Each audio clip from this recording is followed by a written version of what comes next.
Alrighty, I think I am all live. I'll put the link up, give time for people to join everything, and then we can rant about 30. What? There's 31 of you guys here, 32 of you guys here. What are we doing? That's crazy. Thank you for being here. I did not expect that many people to be here. Let me get that, and then we'll do a little NASCAR rant, and then we'll get into some Xfinity Series stuff. Right now, talking.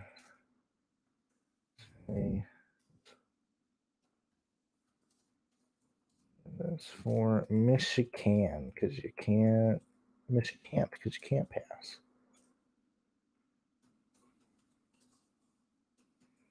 Get this here. I got a good now. Normally, I sit down. Like I'm just not that I'm not ready to go live, but normally I'm like, all right, I got about 5 minutes. I can take my time, go get some water and stuff, and I come back and I'm always like, oh crap, I got a minute till I got to go live. Well, I got a good excuse today at least, and it's me. Let me tweet that out. Let me tweet that live right now. Talking Xfinity. All right, cool. All right, so today, because NASCAR qualifying is going on right now, and clearly, because I upload the data on our sheet and stuff like that, and I was like, let me go ahead and share. I was like, all right, the plan is for me. I think I'm gonna do the practice data. I'm gonna have time to get a laps up, and then I'll have time to get the averages in the sheet, and then I'll have all that done, and then I can go live. Okay, then I'm done with Cup. I can put the qualifying order in later, and this is an Xfinity Series video, just giving you a little backstory as we let people join. I'm sitting here, and I'm like, all right, cool. So while the data is going in, I'm pulling the averages from here, and I'm like, all right, we got a major issue over here yet again. Big clap to NASCAR. And yet again, here I am sounding like a lunatic telling you that NASCAR's data is wrong. I'm sitting here talking to you like a false prophet yet again. What is this? The seventh time this year showing why NASCAR's data is flawed and why you're supporting me and Pearce and why you're paying us to go through this stuff. Well, NASCAR gave in NASCAR the scoring line, his transponder, whatever the case is. Logano had a recorded lap of 1,883 miles an hour, and then a second lap of 329 miles an hour. I've already removed that from the sheet. I have not done the averages yet because that's going to take me some time to actually go through the data. I'll do that after this live stream. But when you look at these averages, and I'm going to assume NASCAR just doesn't change it because they normally don't. Maybe it's this. Maybe they do at least eliminate this one because it's the Cup Series. Whatever the case is, yet again, that's why I was kind of late to start this thing because I was making sure I had all that. I had to go through the laps and make sure that no other laps were messed up at the time that he was on track versus anybody else. Everybody else's times are fine, but I've removed 2 laps from Logano. So yeah, if you do the data yourself and if you do the sheets yourself, be sure to do that. Or if you just support me, I've already got it there. So there we go. Yeah, Aaron, they really did. Good job, NASCAR. People wonder why I complain so darn much about these guys, but it's things like this that you have to go through. And also, this is knee deep. Like clearly the averages are messed up. So if you pull the averages, that'll be an issue. But unless you pull the laps during that certain time, there's no way to change that data. Like for outsiders, not for because I have it. So keep that in mind. If you're using other people's websites and they don't do this, be aware that Logano's times are going to be swayed because of the scoring issues. So if they can fix that, I mean, by all means, good luck on their part.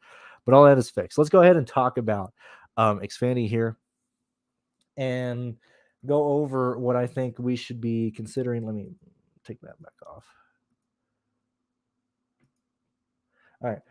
Let me go ahead and look through this. So Also, real quick, for any of you that are playing MMA tonight, remember that your two fights have been taken off, so feel free, or remember to remove those fighters from your pool. Man, I got such a headache. If you're a part of that, I'm bringing up the Xfinity series stuff. The player pool is pretty small today. I got about a player pool of 10. I don't think it's necessarily. Hold on a minute.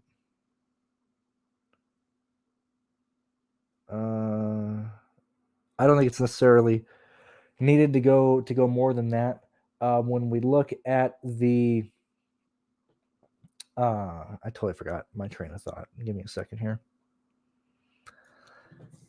What was I gonna say? Okay, yeah. So when we look at these laps, I think your clear lap leaders can be Gregson, AJ, Justin Allgaier.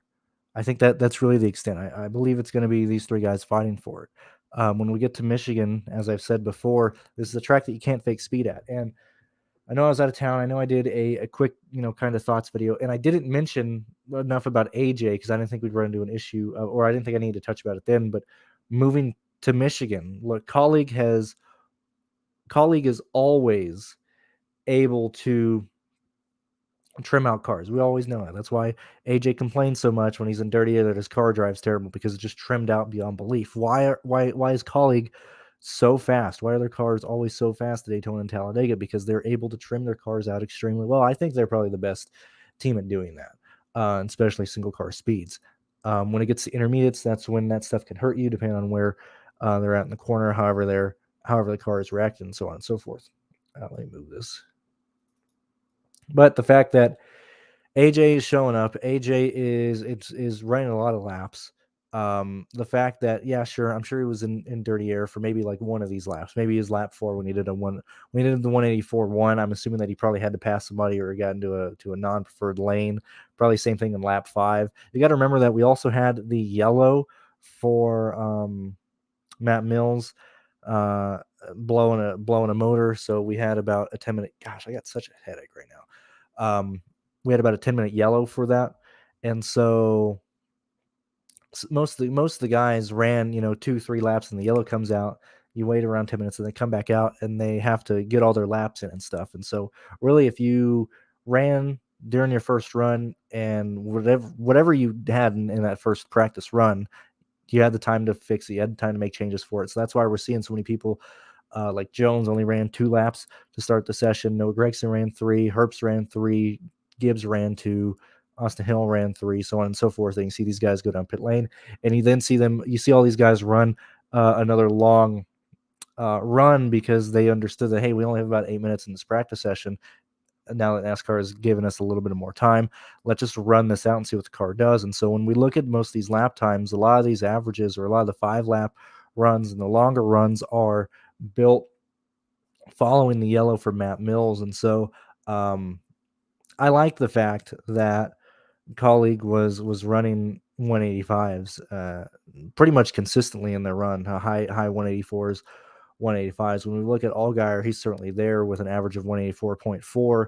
AJ is slightly above that. And this is honestly a situation where, look, I think a lot of people, and for good reason, are looking at Gregson lead laps. They're considering AJ the lead laps, and they're looking at Allgaier to lead laps because Allgaier has been the fastest consistently for a good portion of the races now. When we look at the potential to try and get different, I think that's I think that's really when we need to start considering AJ and also Brandon Jones slightly. I think Jones is the main contender to take advantage if 2 of these guys run into incidents, or like say in a situation where 2 of these 3 guys that I'm talking about get wrecked or run into an issue or speed on pit lane or something. I would not be shocked to see Jones actually get up there and run some fast laps as well.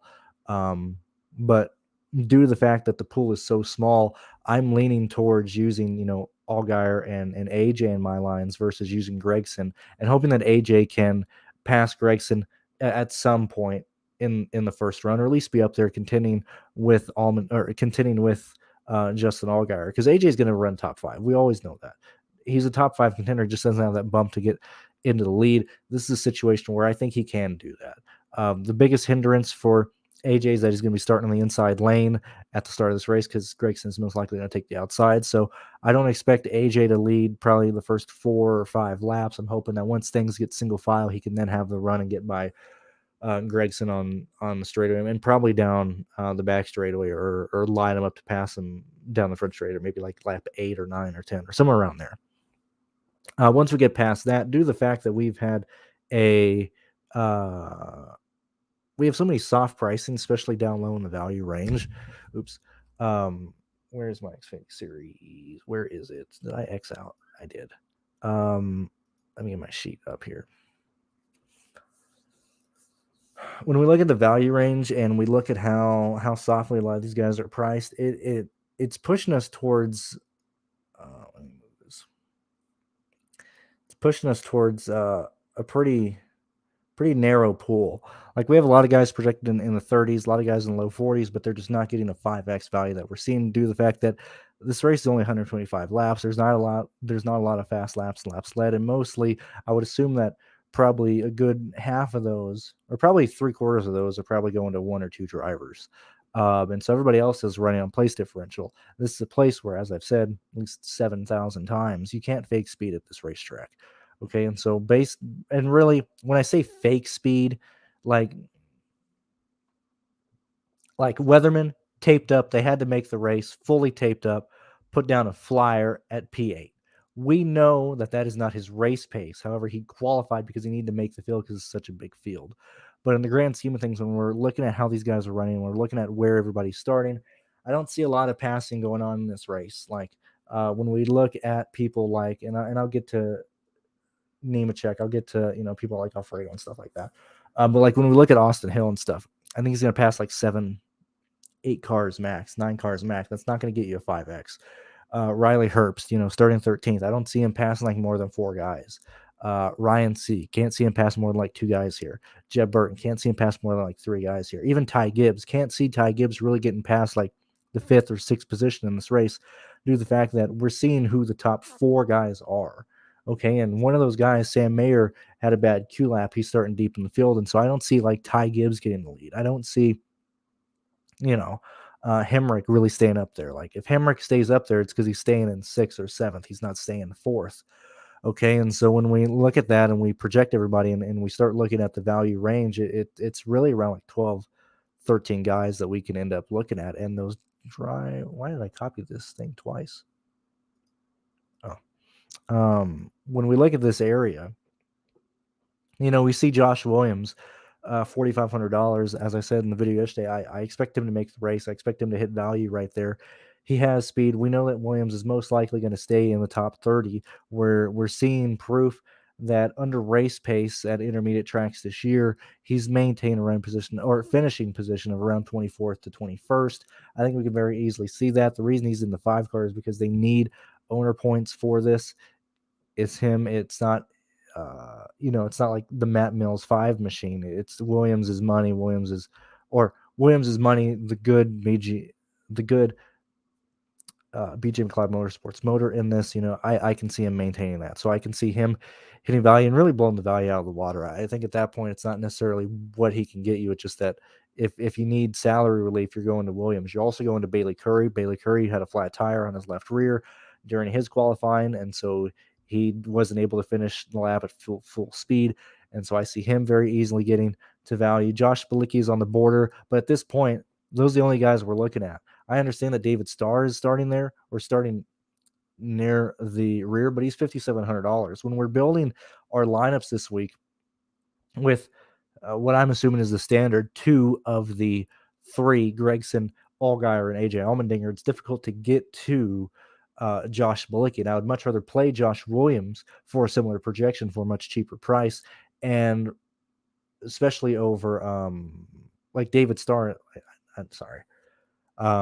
Like with David Starr starting where he's at, we're seeing that his practice speed. Now, they did change a bearing. Let me check real fast. Where are we at?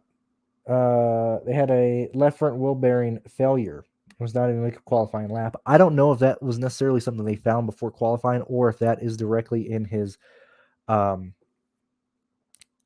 practice speed. However, I am leaning towards Star not having the speed to get into like a 22nd, a 23rd, a 24th place finish. And so for me personally, I'm not going to David Starr. Once we continue going up the salary, like at this point, at David Starr, $5,700. So we're not playing Bassett. We're not playing Ellis. We're not playing Mills. We're not playing Patrick. I don't see a real reason to chase JJ. I don't see a real reason to chase Graf. We're not playing Mason Massey. We're not playing Blaine Perkins. Kyle Sieg, CJ Vargas, I don't see them having the upside to carry a lot of stuff. And so at this point, I'm looking at Alex LeBay. Hey, I got Alex LeBay for 30 projected DraftKings points. That's pretty good compared to everybody else around him, but that's pretty bad in terms of value. And so this is why the pool is so small, in my opinion. And why I think a lot of people are going to end up playing Sam Mayer, John Nemechek, two of those three potential lap leaders that we're seeing, and then being forced to go down to Vargas and not Vargas, being forced to go down to Curry and Williams, and I think we're going to see a lot of a very chalk type of line here. When we look at Nemechek, I went back, and this is my idea of where we are. As I've said, I made the video early this year going over his races last year, understanding why that car was so fast. And this is a real deal McGill. We understand that. When we look at this year's races, Nemechek has ran extremely well. When we look at Nemechek's practice speed, my thought and my view of where these guys are and where they're at is they have not ran a good driver at a 2-mile racetrack. Okay, Nemechek has ran all the intermediates and all like tracks that we understand where he's going to run with this car. Okay, and that's top 10 speeds. When we're looking at Michigan, I think that's where Sam Hunt's crew, because this is it is a TRD provided motor and support, but it's still Sam Hunt getting the stuff ready. Nemechek elevates it. Whenever he has Jeffrey Earnhardt in there, it's a Jeffrey Earnhardt machine. Okay, Jeffrey Earnhardt is not God. Okay, he's not Jesus among men. Where has this car been? And so when we're looking at practice speed, I'm thinking that Sam Hunt just doesn't have the 2-mile and the huge arrow, almost the opposite of Colleague. And so when we look at where this 26 car qualifies on super speedways, we see them qualifying 20s. We see them qualifying in the 20s. When it's based on pure aero speed, this is where this car struggles at. I'm looking at the practice speed with Nemechek, understanding that he's going to elevate this car to being a top 20 running contender today. But in terms of where this car is on speed and where it is in the aero capabilities and the aero package, I think that is justified of where the practice time is for Nemechek. And so for me, that does not concern me. I'm not looking at Nemechek as being a slam dunk play. I currently have John Nemechek projected for 44 points. That's a 4.5 value, a pretty poor value for somebody that expensive. However, in terms of comparing him with other people around a similar price, and in terms of comparing him with the field and where everybody else is projection wise, it leans to playing Nemechek because he's going to be outscoring other drivers. Now, the reason I bring up Brandon Jones earlier is I have Jones projected 44.35. I think if you believe that Nemechek struggles today, and if you believe that Nemechek, like, what does Nemechek need a 5X for? He would need to, let me look at this real fast. See that, what is that at? So he needs, around 50 points. That is around 11th place finish. I don't necessarily think Nemechek finishes there on speed alone if this race goes green. Clearly, if we have yellows, we have a lot of restarts, a lot of time for them to update and work on the car, we can easily see Nemechek finish in the top 10. But as where he is in terms of speed and what he can elevate that car is, I have Nemechek finishing around 16th. Okay, and so the reason I'm bringing up Brandon Jones is because Jones is showing speed. I've mentioned earlier in the week that I would not be shocked to see him be a somewhat contender here. Clearly, he's going to need help up front. Clearly, I'm not saying he's a priority. If you're doing a 3-max, don't worry about Nemechek, or don't worry about Jones. If you're doing a single entry, don't worry about Jones. But if you're making quite a few lines, I think Jones and Nemechek is a real argument to be made, because I would project them to score very similarly, especially if Sam Hunt and Nemechek struggle to break the top 14, break the top 12, and Nemechek ends up right around like the R Motorsports gang. brigade, running around 15th, 16th, somewhere around there. So keep that in mind. Sam Mayer, I'm assuming that most people are going to play him. He's very easy to get to, has a fast car, has one of the fastest cars today, really, in terms of where he's at in terms of speed. I would argue probably about second, third, fourth, fifth, sixth, probably sixth best car from Sam Mayer. If he didn't mess up his qualifying run, we see where all the other junior motorsports cars qualified. We most likely would have had Sam qualify there as well. And I have literally talked about the pool. Like, this is where the pool is. There, if you have the projections and you're looking at where these guys are, it's a very, very small field that is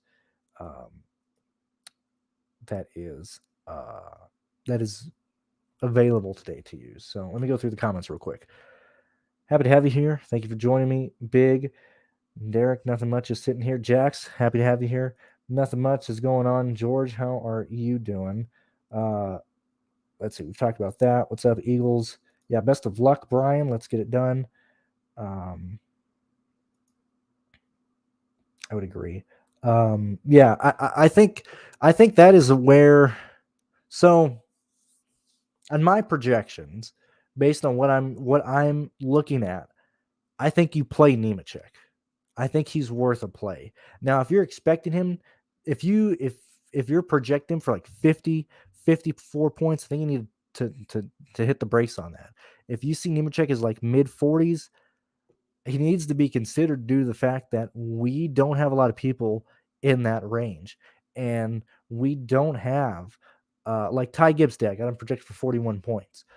We don't have a lot of place differential plays on the board. The only two major plays on the board are Sam and Nemechek, and they're very easy to put in a line together. You don't need Nemechek can have a rough day and still be fine. We understand that. Same thing with Sam Mayer. It's the fact that laps led and fast laps are going to be so correlated on certain people, and we're going to have so many people not be able to gain as many positions in this race, especially if you're starting top 20. That I think Nemechek is still fine. That's where I'm at.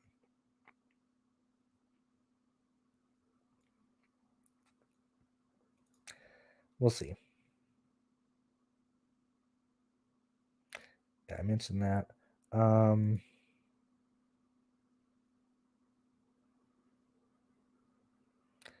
Let's see. Josh Williams. I don't see Williams wrecking. I'm not playing Barry. I'm not playing Gibbs. That's where I'm at. The Beta Prime drivers. I'm not. I wouldn't go to Ellis. I am somewhat interested in Balicki based on your construction, and I think if you can get up. Let me see this real fast. Let me see what I'm working with. Balicki's in the pool. If I was doing 20 lines, I'd probably end up having like 30% Balicki, but I probably have close to probably 50% Williams and 50% Bailey Curry. I think Balicki is a direct pivot off of one of those drivers. I think that's more so where Balicki is. And so maybe in a sense where, this slate is so chalky, maybe use Balicki as a pivot. I think so. This is how I would use Balicki. I would go to Balicki if you're running a super, super, super chalky line. Like if you're running Allgaier and Gregson and Sam Mayer, I might try and get to Balicki to get different. Or if you're running Nemechek, Sam Mayer, Allgaier, I would try and get to Balicki just to try and get different because Curry is such a great play. The only way he doesn't work out is if he has mechanical issue or wrecks out. Williams, I think he's going to work out based on his price alone. I see him beating Massey. I see him beating Patrick. I see him beating Ryan, CJ, Mills, Starr, Perkins. I see him finishing in the 20s, and I see him outscoring, people like Yaley, people like Kyle Sieg, certainly Ryan, or certainly Dylan Bassett, guys like that. But that's where I'm at there. How you doing, Sergeant Sugar? It has been a very long time. I know we were talking a while back about something over the phone that I don't want to mention on the stream, but happy to see you again. Thank you for the support. Thank you for hopping in and stuff. CJ, just not going to get to him. That's where I'm at. Blaine Perkins is the replacement for Brett Moffitt.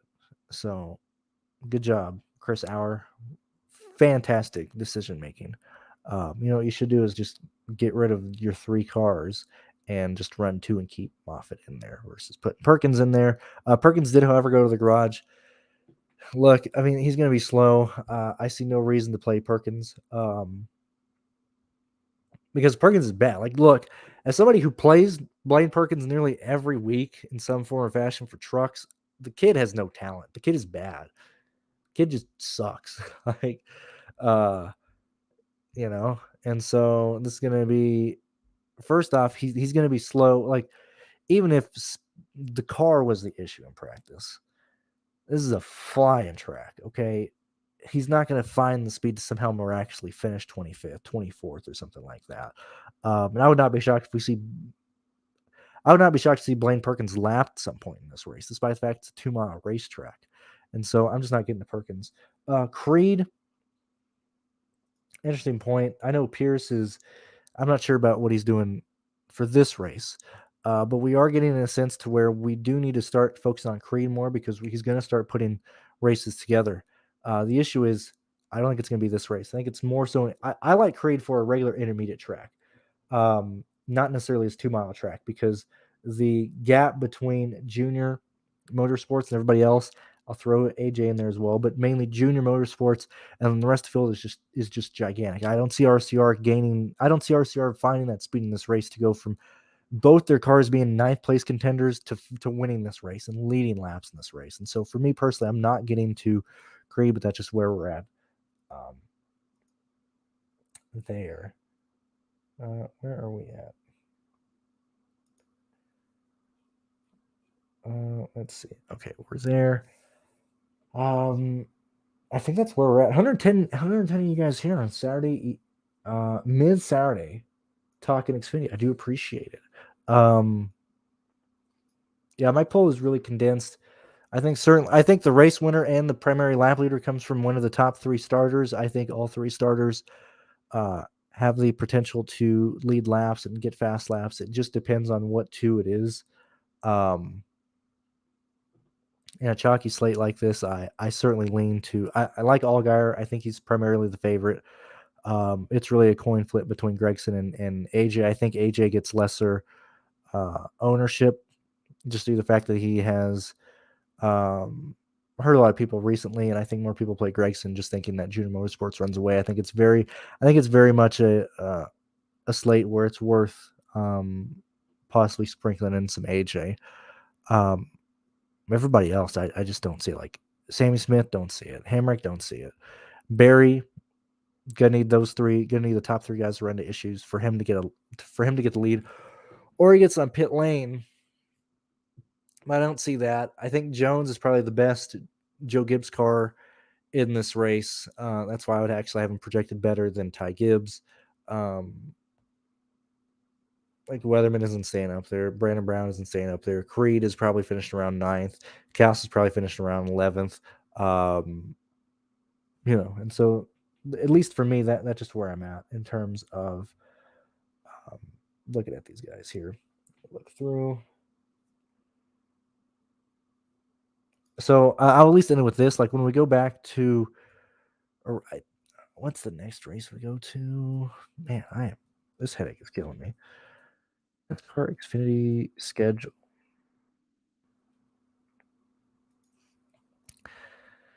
Let me look at the schedule real fast. So,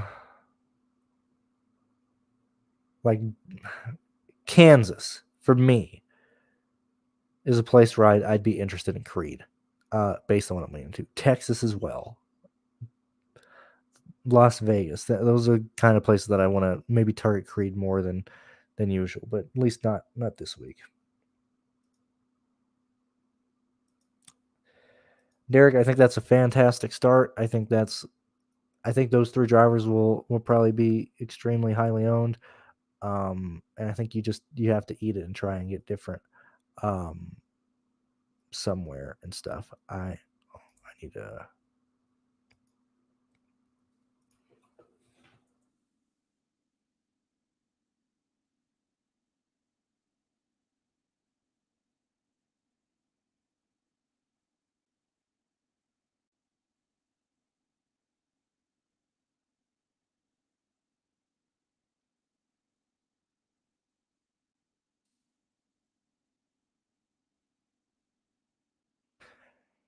All right.